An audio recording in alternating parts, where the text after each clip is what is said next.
राज्याच्या अर्थसंकल्पीय अधिवेशनात मुख्यमंत्री तथा अर्थमंत्री देवेंद्र फडणवीस यांनी शेतकऱ्यांसाठी मोठी घोषणा करत पुण्यश्लोक अहिल्यादेवी होळकर शेतकरी कर्जमाफी योजना जाहीर केली।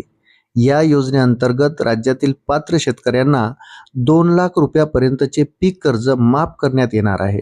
अर्थसंकल्प सादर करताना त्यांनी राज्यातील शेती क्षेत्राला दिलासा देण्यासाठी हा महत्त्वाचा निर्णय घेतल्याचे सांगितले।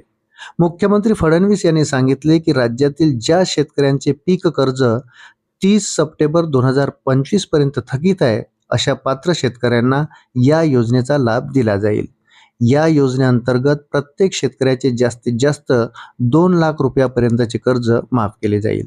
त्यामुळे कर्जाच्या ओझ्याखाली दबलेल्या शेतकऱ्यांना मोठा दिलासा मिळेल असा सरकारचा दावा आहे। या योजनेत केवळ कर्जमाफीच नव्हे तर नियमित कर्जफेड करणाऱ्या शेतकऱ्यांनाही प्रोत्साहन देण्याची तरतूद करण्यात आली आहे। ज्या शेतकऱ्यांनी वेळेवर कर्जफेड केली आहे अशा शेतकऱ्यांना 50,000 रुपयापर्यंतचा प्रोत्साहन भत्ता देण्यात येणार असल्याची घोषणा देखील अर्थसंकल्पात करण्यात आली। सरकारच्या या निर्णयामुळे प्रामाणिकपणे कर्जफेड करणाऱ्या शेतकऱ्यांनाही आर्थिक मदत मिळणार आहे।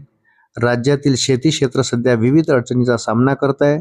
अवकाळी पाऊस, पिकांचे नुकसान, वाढते उत्पादन खर्च आणि बाजारातील अस्थिरता यामुळे अनेक शेतकरी आर्थिक संकटात सापडले आहेत।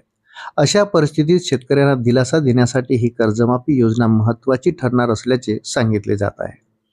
अर्थसंकल्पीय भाषणात फडणवीस यांनी स्पष्ट केले की राज्यातील शेती अर्थव्यवस्था मजबूत करणे आणि शेतकऱ्याचे आर्थिक ओझे कमी करणे हा सरकारचा प्रमुख उद्देश आहे।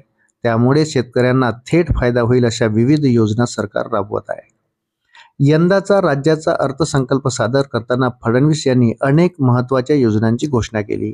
उपमुख्यमंत्री अजित पवार यांच्या अकाली निधनानंतर फडणवीस यांनी अर्थ खात्याची जबाबदारी स्वतःकडे घेतली असून ते दुसऱ्यांदा अर्थसंकल्प मांडत आहे।